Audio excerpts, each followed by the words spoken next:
Hello students, कैसे हैं आप। आज मैं क्लास 8th ज्योग्राफी के chapter first natural resources and their use इस चैप्टर के सभी वेरी शॉर्ट और लॉन्ग क्वेश्चन आंसर करवाने वाला हूं। शुरू करते हैं। देखिए, ये इस चैप्टर के MCQs, fill in the blanks, true false, match the following, ये सारे क्वेश्चन भी हम करवाएंगे। लेकिन आज जो हम मेनली आपको करवाने वाले हैं वो ये 3 तरह के क्वेश्चंस हैं। Very short answer type questions, short answer type question और लॉन्ग आंसर टाइप क्वेश्चन। तो आइए शुरू करते हैं। सबसे पहले very short answer type question से शुरू करते हैं। पहला क्वेश्चन है, what type of resource is wind energy. Wind energy किस तरह का रिसोर्स है। आंसर है, wind energy is a renewable और इनएग्जॉस्टिबल रिसोर्सेस। विंड एनर्जी एक नवीकरणीय और कभी समाप्त नहीं होने वाला रिसोर्स है। क्वेश्चन 2 है, what are natural resources. Natural resource क्या होता है। Resources that are drawn from nature and used without much modification such air, water, soil and minerals. ऐसा रिसोर्स जो प्रकृति से प्राप्त होता है और जिसको बिना ज़्यादा मॉडिफाई किए हुए, उसमें बदलाव किए हुए हम यूज करते हैं, उसको नेचुरल रिसोर्स कहते हैं। जैसे हवा, पानी, मिट्टी और खनिज संपदा। क्वेश्चन 3 है, what is the main cause of resource depletion. Resource depletion यानी रिसोर्स के लगातार कम होते जाने का कारण क्या है। आंसर है, the main cause are over exploitation, rapid population growth and wasteful consumption of resources. बहुत ज़्यादा अंधाधुंध रिसोर्स का उपयोग, बहुत तेज़ गति से बढ़ती हुई जनसंख्या और रिसोर्स का नासमझी से उपयोग, बहुत ज़्यादा उपयोग, ये सब रिसोर्स के डिप्लीशन का मुख्य कारण है। क्वेश्चन 4 है, when does nature become a resource. Nature कब रिसोर्स बन जाता है। Answer, nature becomes a resource when human recognise its utility and their usages. Nature तब रिसोर्स बन जाता है जब लोग उसकी उपयोगिता को समझते हैं और उसको अपने ज्ञान, दक्षता और टेक्नोलॉजी के माध्यम से इस तरह से ट्रांसफॉर्म करते हैं कि वह उनकी ज़रूरतों को पूरा कर सके। Very short answer type question हम करवाए हैं। अब कुछ शॉर्ट आंसर टाइप क्वेश्चंस हम देख लेते हैं। पहला है, differentiate between renewable and non renewable resources. नवीकरणीय और गैर नवीकरणीय रिसोर्स के बीच में अंतर बताएं। तो देखिए, नवीकरणीय रिसोर्स जो renewable resources, these can be replenish और reproduce quickly by natural process. जब प्राकृतिक प्रक्रिया के द्वारा जिसका फिर से जिसको बनाया जा सके या फिर से जिसका उत्पादन हो जाता है, अपने आप जिसका निर्माण हो जाता है, जिसका पुनर्निर्माण हो जाता है, उसको हम रिन्यूएबल रिसोर्स कहते हैं। जैसे सोलर एनर्जी और विंड एनर्जी, ये सब क्या है, ये कभी समाप्त होने वाले नहीं है और इसका अपने आप निर्माण होते रहता है। Non renewable resources, these have a limited stock and take millions of years to form. Non renewable resource जो है वह एक निश्चित मात्रा में है और इसको बनने में लाखों साल लग जाते हैं। Once exhausted they can not be replaced in a human lifetime. एक बार जब ये समाप्त हो जाते हैं तो मनुष्य के ज़िंदगी में फिर से उसका रिप्लेसमेंट नहीं हो पाता है। एक बार वो जल गए तो समाप्त हो गए। अब कोयला को आप एक बार जला लेंगे तो फिर वो कोयला तैयार नहीं हो सकता। पेट्रोलियम एक बार जो ख़त्म हो गया तो फिर दोबारा उसका निर्माण नहीं हो सकता। तो ये सब नॉन रिन्यूएबल रिसोर्सेस हैं। क्वेश्चन 2 है, a farmer in your village using chemical fertilisers heavily, what advice you will give and what values does it reflect. आपके गाँव में जो किसान है वो केमिकल फर्टिलाइज़र का बहुत ज़्यादा उपयोग कर रहे हैं या करते हैं, आप उनको क्या सलाह देंगे और वह किस तरह के वैल्यू को रिफ्लेक्ट करेगा। आंसर है, एडवाइस क्या देंगे, I would advice the farmer to switch the organic manure और बायो फर्टिलाइजर्स। हम उसको ये एडवाइस देंगे कि वह ऑर्गेनिक मैन्योर का उपयोग करे, बायो फर्टिलाइजर्स। अब देखिए, बायो फर्टिलाइजर्स क्या होता है, आप जो गोबर होता है, जो कचरा होता है, उन सबको सड़ा गला करके जो आप मैन्योर तैयार करते हैं वो ऑर्गेनिक मैन्योर होता है, ये बायो फर्टिलाइजर्स होते हैं। Heavy use of chemicals damages soil health, kills beneficial organism and causes ground water pollution. हम उसको ये भी सलाह देंगे कि ये जो केमिकल फर्टिलाइजर्स होते हैं ये मिट्टी के स्वास्थ्य को खराब करता है, मिट्टी की उर्वरता को कम करता है, जो लाभदायक कीड़े होते हैं उनको मार देता है, साथ साथ ग्राउंड वाटर जो होते हैं उसको भी ये पोल्यूट कर देता है। इससे वैल्यूज क्या मिलेंगे? It reflect the values of environmental conservation and responsibility towards the future generation. यह इन्वायरमेंट मतलब पर्यावरण संरक्षण और भविष्य के जनरेशन के प्रति उनकी जिम्मेवारी को दिखाता है। ये वैल्यू जो है ये पर्यावरण संरक्षण और जो आने वाले हमारे पीढ़ी हैं उनके प्रति अपनी जिम्मेवारियों को व्यक्त करता है। क्वेश्चन 3 है, what are fossil fuels? Name any two. Fossil fuel क्या होते हैं? जीवाश्म ईंधन क्या होते हैं? किन्हीं 2 फॉसिल फ्यूल्स के नाम बताएं। आंसर है, fossil fuels are natural fuels formed when millions of years from the remains of dead plants and animals buried deep under the earth. जब लाखों साल पहले धरती के अंदर जानवर या पेड़ पौधे दब गए थे तो वह उसी से फॉसिल फ्यूल्स का निर्माण हुआ। यह एक नेचुरल प्रोसेस से बना हुआ चीज़ होता है। धरती के अंदर जब ये पेड़ पौधे या एनिमल्स दब जाते हैं और तब टेम्परेचर के कारण या प्रेशर के कारण वह लाखों सालों में कोयला या पेट्रोलियम में बदल जाते हैं। तो कोल और पेट्रोलियम इनके 2 उदाहरण हैं। क्वेश्चन 4 है, what would happen if all forest were cut down for timber? क्या होगा अगर सभी पेड़ों को, जंगल के पेड़ों को लकड़ी के लिए काट दिया जाए?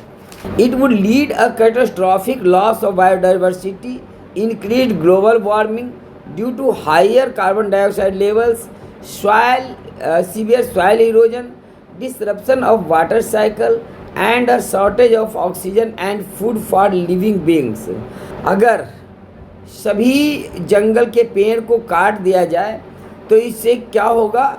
एक जैव विविधता के ऊपर एक आपत्ति, एक विपत्ति, एक घोर संकट आ जाएगा, जिससे ग्लोबल वार्मिंग होगी, धरती गर्म हो जाएगी क्योंकि कार्बन डाइऑक्साइड का लेवल बढ़ जाएगा और मिट्टी का इरोजन शुरू हो जाएगा, मिट्टी का कटाव शुरू हो जाएगा, वाटर साइकिल जो है वो डिस्टर्ब हो जाएगा और ऑक्सीजन और भोजन की कमी हो जाएगी, जो सजीवों के लिए सबसे ज़रूरी चीज़ होते हैं। क्वेश्चन अब हम देखेंगे लॉन्ग आंसर टाइप क्वेश्चन जो F कैटेगरी में है।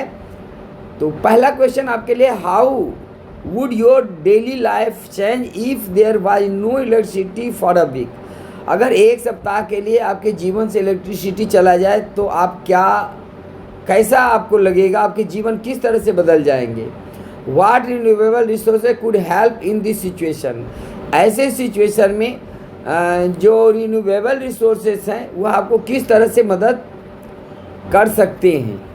Answer, daily life would come to a stand still, gadgets couldn't work, water pumping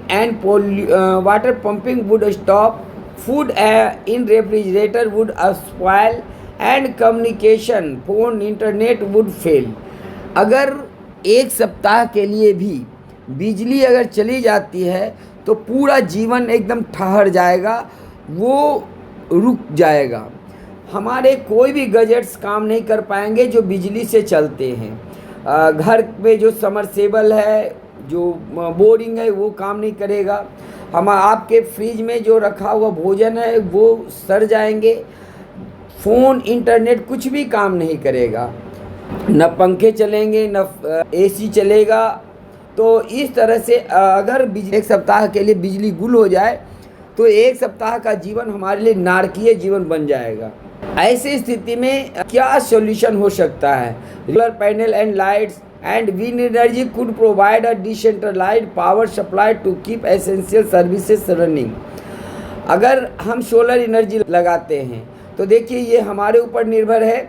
हमारे घर में जो बैटरियां होती है वो सोलर एनर्जी से चार्ज होती है और ये रिन्यूएबल रिसोर्स है। विंड एनर्जी क्या है? रिन्यूएबल रिसोर्स हैं। तो ये क्या है? इसको डिसेंट्रलाइज्ड पावर सप्लाई से होता है और सभी एसेंशियल सर्विसेज इससे हो सकते हैं। क्वेश्चन 2 है, imagine your village towns out of ground water, what step would you take to solve this issue. कल्पना कीजिए कि जो गांव और शहर हैं वहाँ सिर्फ ग्राउंड वाटर से ही काम चल रहा है, यानी कुआं, चापाकल या बोरिंग के माध्यम से आपका काम चल रहा है। What steps would you take to solve this issue. ये समस्या को दूर करने के लिए आप क्या कर सकते हैं? तो सबसे पहले है implement rain water harvesting to recharge the water table. हम अपने घर में क्या करेंगे? रेन वाटर हार्वेस्टिंग लगाएंगे। रेन वाटर हार्वेस्टिंग क्या होता है, एक बार इसको फिर से मैं समझाना चाहूँगा। जो आपके छत से बारिश से पानी आता है और फिर वो सीधे नलियों में बह करके नदी में चला जाता है। इसमें क्या होता है, आप घर में एक गड्ढा बनाते हैं बड़ा सा, उस गड्ढे में रेत डालते हैं, उसमें आप पत्थर या ग्रेवल्स जो होते हैं वो डालते हैं, ईंट के टुकड़े डालते हैं। इससे क्या होता है कि वो रेन वाटर, बारिश का पानी जो होता है उस गड्ढे के माध्यम से धरती के अंदर चला जाता है और जब धरती के अंदर चला जाएगा तो वाटर टेबल क्या हो जाएगा? मेंटेन हो जाएगा। दूसरा है build a small check dams and percolation pits. एक छोटे छोटे से हम डैम बनाएं। छोटा डैम क्या होता है? आप तालाब समझ लिए, आप गांव में बनाएं चारों तरफ। तालाब बनाने से क्या होगा? तालाब का पानी रीच करके अंडरग्राउंड तक जाएगा और फिर उससे वाटर जो अंडरग्राउंड वाटर का लेवल है वो मेंटेन होगा। इसी प्रकार से जो प्रोक्लेशन पिट्स हैं, यानी रिसाव वाले जो गड्ढे होते हैं जिससे पानी रिस करके अंडरग्राउंड तक जाता है, उसका भी हम निर्माण कर सकते हैं। Educate the community to reduce water wastage and fix leaks. हम अपने समाज को इस बात के लिए जागरूक करें कि वह पानी की बर्बादी को रोकें, पानी को बर्बाद न होने दें। अपने घर में जो पानी का लीकेज होता है उसको रोकें। आप देखे होंगे गांव में क्या होता है कि जो भी नल जल योजना चलती है, कई सारे लोग क्या करते हैं उसको बंद नहीं करते हैं या फिर टोटी जो होता है उसको तोड़ देते हैं और लगातार पानी बहते रहता है। इस तरह से पानी का वेस्टेज होता है। ऐसे इसको लीकेज को रोकना ज़रूरी है। इसके अलावा promote growth of native trees to help the soil retain moisture. जो आपके आसपास के पेड़ पौधे हैं उसको लगाएं ताकि मिट्टी के मॉइस्चर बने रहे। क्वेश्चन 3 है, what is sustainable development, why is it important, mention any 3 ways to achieve it. Sustainable development क्या होता है, ये क्यों महत्वपूर्ण है, कोई 3 तरीके बताएं जिससे हम सस्टेनेबल डेवलपमेंट को बनाए रख सकते हैं। तो सबसे पहले डेफिनेशन को देखते हैं। Using resources in a way that meets current needs without compromising ability to the future generation to meet their needs.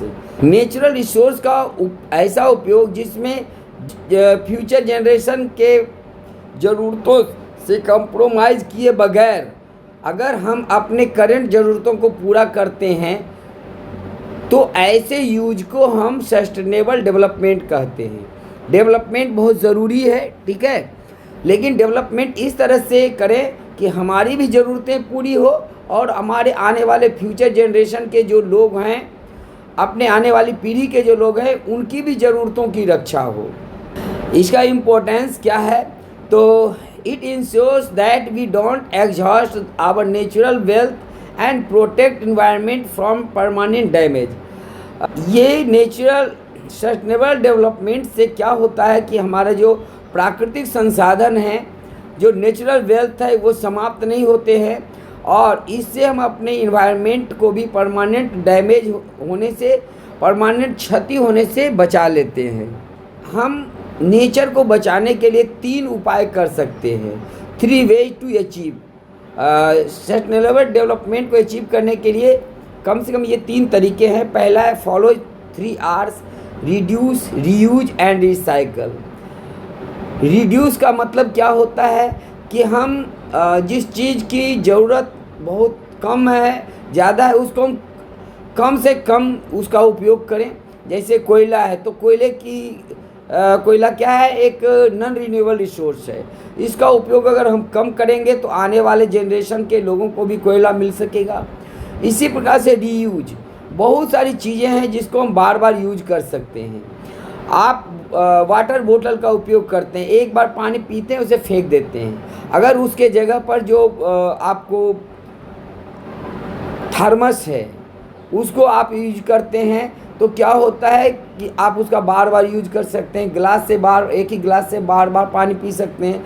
या फिर प्लास्टिक की ही वो बोतल जिसको आप बार बार यूज करते हैं उसको रखें, ताकि हम प्रकृति में जो प्लास्टिक वगैरह या लोहे के कचरे जो चीज़ें हैं जो बर्बाद हो जाता है उसको हम दोबारा यूज कर सकें।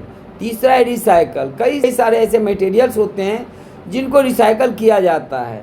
जैसे प्लास्टिक की बोतलें हैं, आप प्लास्टिक को फेंक के नहीं, उस प्लास्टिक को जमा करके रखें और जो कचरा वाला आता है उसको दे दें।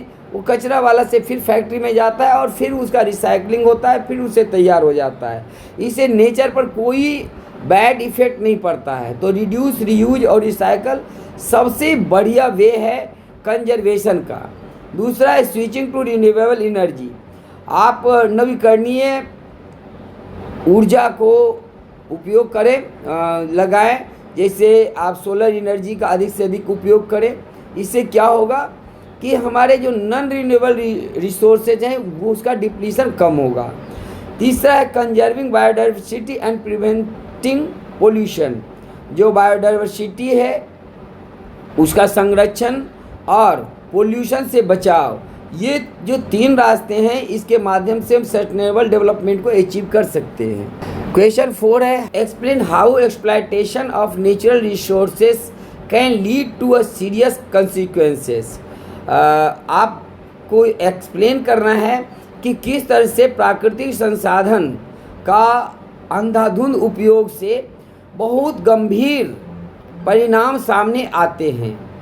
आंसर है over exploitation leads to a depletion of resources like fossil fuels, loss of habitat, deforestation and climate change. Over exploitation के कारण रिसोर्स का डिप्लीशन होता है। जैसे फॉसिल फ्यूल्स वगैरह जो हैं वो ख़त्म होते हैं, वो कम होते हैं। तीसरा है लॉस ऑफ हैबिटेट। डिफॉरेस्टेशन यानी जंगल को आप अगर काटते हैं तो जंगल में हज़ारों सैकड़ों तरह के जो जंगली जीव रहते हैं उनके जीवन, उनका हैबिटेट, उनका आवास ख़त्म हो जाता है। और इस तरह से आप किसी के आवास को छीन नहीं सकते। और इसके अलावा नेचुरल क्लाइमेट चेंज एक बड़ी समस्या खड़ी होती है। अगर प्रदूषण फैलता है, पोल्यूशन फैलता है, रिसोर्स का डिप्लीशन होता है, डिफॉरेस्टेशन होता है, तो इससे क्लाइमेट में परिवर्तन आता है। और आपको पता है कि अगर क्लाइमेट में परिवर्तन आता है तो उससे धरती पर जीवों के ज़िंदगी के ऊपर ही सवाल खड़े हो जाते हैं, उनके ऊपर संकट के बादल आ जाते हैं। For example over grazing minerals, over mining destroy local ecosystem and pollute near by water bodies, leading to health issue for society and economic instability when the resources runs out। अगर हम माइनिंग के द्वारा खनिज निकालते हैं उससे क्या होता है कि जो लोकल इकोसिस्टम होता है यानी आसपास के पेड़ पौधे या जीव जंतु जो हैं उनके ऊपर संकट आ जाते हैं। उनके लिए जो वाटर बॉडीज होता है वो पोल्यूटेड हो जाता है, वो प्रदूषित हो जाता है। वहाँ के लोगों का हेल्थ उससे प्रभावित होता है और आर्थिक इंस्टेबिलिटी भी आती है। तो इस तरह से हमको ओवर एक्सप्लॉयटेशन जो नेचुरल रिसोर्स है उसको नहीं करना चाहिए।